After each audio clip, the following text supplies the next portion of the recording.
اس کا مطلب یہ ہے کہ جب یہ آیت نازل ہوئی تب تک صحابہ کرام ایک دہائی سے زیادہ عرصے سے قرآن سے واقف تھے، لیکن اس کے باوجود اللہ تعالیٰ نے یہاں قرآن کا ذکر ایسے کیا جیسے اس کا پہلی بار تعارف کرایا جا رہا ہو۔ یہ ہمیں یہ دائمی سبق دیتا ہے کہ ہر رمضان ہمیں قرآن کے پاس ایسے جانا چاہیے جیسے ہمیں پہلے سے کچھ معلوم نہیں ہے، تاکہ یہ آیت ہمارے دل پر ایسے اثر کرے جیسے وہ پہلی بار نازل ہوئی ہو۔ عام طور پر تزکیہ نفس سے مراد دل کی پاکیزگی لی جاتی ہے، لیکن نعمان علی خان تزکیہ عقول یعنی عقل اور سوچ کی پاکیزگی پر بھی زور دیتے ہیں۔ قرآن کے پاس ایک طالب علم بن کر جانے کا مطلب یہ ہے کہ ہم اپنے پرانے خیالات، مفروضوں اور تعصبات کو ایک طرف رکھ دیں۔ جب ہم یہ فرض کر لیتے ہیں کہ ہمیں تو یہ سب معلوم ہے یا ہم یہ صورت پہلے پڑھ چکے ہیں، تو ہم سیکھنے اور ہدایت حاصل کرنے کے دروازے خود پر بند کر لیتے ہیں۔ اس تصور کا ایک اہم پہلو یہ ہے کہ ہم قرآن کو صرف ختم کرنے کے پیچھے نہ بھاگیں، بلکہ اس پر غور و فکر کرنے پر توجہ دیں۔ ایک سچا طالب علم صرف لفظ نہیں پڑھتا، بلکہ وہ اس ہدایت کو تلاش کرتا ہے جو اس کی بندگی کی الجھنوں کو دور کر سکے۔ جب ہم یہ آیت کو ایک نئے تعارف کے ساتھ پڑھتے ہیں تو وہ آیت ہمیں اپنے حالات کے مطابق بالکل نئی بصیرت فراہم کرتی ہے۔ چونکہ انسان کی زندگی ہر سال بدلتی ہے اور اس کے تجربات نئے ہوتے ہیں، اس لیے جب وہ اسی قرآن کے پاس دوبارہ جاتا ہے تو وہی پرانی آیات اس کے نئے حالات کے لیے نیا حل پیش کرتی ہیں۔ یہ تبھی ممکن ہے جب دل میں اللہ کا خوف اور اخلاص موجود ہو، کیونکہ جب دل نرم ہوتا ہے تو قرآن کی تاثیر بھی بدل جاتی ہے۔ قرآن کے پاس طالب علم بن کر جانے کا مطلب یہ ہے کہ ہم اپنی معلومات کا غرور چھوڑ کر اللہ سے ہدایت مانگیں۔ یہی وہ طریقہ ہے جس سے ہم رمضان میں قرآن کے ساتھ اپنا تعلق صحیح معنوں میں ریسیٹ کر سکتے ہیں۔ روزہ محض بھوکا پیاسا رہنے کا نام نہیں ہے، بلکہ یہ تقوی حاصل کرنے کا ایک عظیم الشان ادارہ ہے۔ قرآن کریم میں روزے کا مقصد بیان کرتے ہوئے اللہ تعالیٰ نے فرمایا لعلکم تتقون، تاکہ تم تقوی اختیار کرو۔ تقوی ایک ایسی داخلی قوت کا نام ہے جو انسان کو اللہ کی نافرمانی سے روکتی ہے، خواہ وہ تنہائی میں ہو یا محفل میں۔ یہ ایک حفاظتی ڈھال ہے، کوچ ہے جو انسان کے اخلاق اور ایمان کی حفاظت کرتی ہے۔ جس طرح ایک سپاہی کو میدان جنگ میں جانے سے پہلے بیرکوں میں سخت تربیت دی جاتی ہے تاکہ وہ دشمن کا مقابلہ کر سکے، اسی طرح رمضان میں اللہ تعالیٰ شیطان کو قید کر دیتا ہے تاکہ مومن صرف اپنے نفس کے ساتھ لڑنا سیکھ سکے۔ جب انسان 30 دن تک حلال چیزوں کو کھانے پینے سے صرف اللہ کے حکم پر رکا رہتا ہے تو اس کے اندر اتنی قوت ارادی پیدا ہو جاتی ہے کہ وہ رمضان کے بعد حرام چیزوں سے بھی رک سکے۔ رمضان کے دوران اللہ کے کلام کی آواز کو اس قدر بلند کر دینا چاہیے کہ شیطان کے وسوسوں کی آواز مدھم پڑ جائے۔ جب انسان قرآن کی تلاوت اور ذکر و اذکار میں مگن ہوتا ہے تو اس کے دل کے گرد ایک ایسا حصار بن جاتا ہے جس میں برائی داخل نہیں ہو سکتی۔ یہ تربیت اس لیے ضروری ہے کہ جب رمضان ختم ہو اور شیطان رہا ہو تو انسان کے پاس اپنے حفاظت کے لیے تقوی کی ڈھال موجود ہو۔ روزہ انسان کے دل کو نرم کرتا ہے۔ جب انسان بھوک محسوس کرتا ہے تو اسے ان لوگوں کا احساس ہوتا ہے جو سارا سال بھوکے رہتے ہیں۔ یہ احساس ہمدردی ہی وہ اصل جوہر ہے جو ایک مومن کو مثالی انسان بناتا ہے۔ اگر روزہ رکھ کر بھی انسان کے اخلاق میں تبدیلی نہیں آتی اور وہ بد زبانی یا بد دیانتی سے باز نہیں آتا تو اس کا روزہ محض ایک فاقہ بن کر رہ جاتا ہے۔ رمضان کا اصل امتحان اس وقت شروع ہوتا ہے جب یہ مہینہ رخصت ہو جاتا ہے۔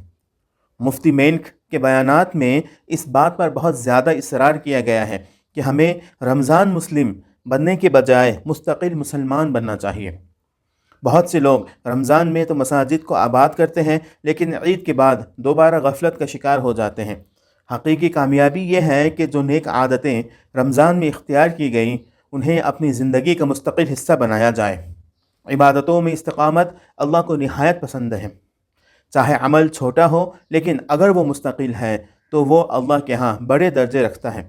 رمضان ایک ایسا بوسٹ ہے جو ہماری روحانی بیٹری کو پورے سال کے لیے چارج کر دیتا ہے۔ اگر ہم نے رمضان میں 5 وقت کی نماز کی پابندی کی ہے تو عید کے بعد اس سلسلے کو توڑنا نہیں چاہیے، بلکہ اسے اپنی فطرت ثانیہ یعنی کہ سیکنڈ نیچر بنا لینا چاہیے۔ مولانا طارق جمیل کے مواعظ کا ایک بڑا حصہ اللہ کی رحمت اور توبہ کی اہمیت پر مشتمل ہوتا ہے۔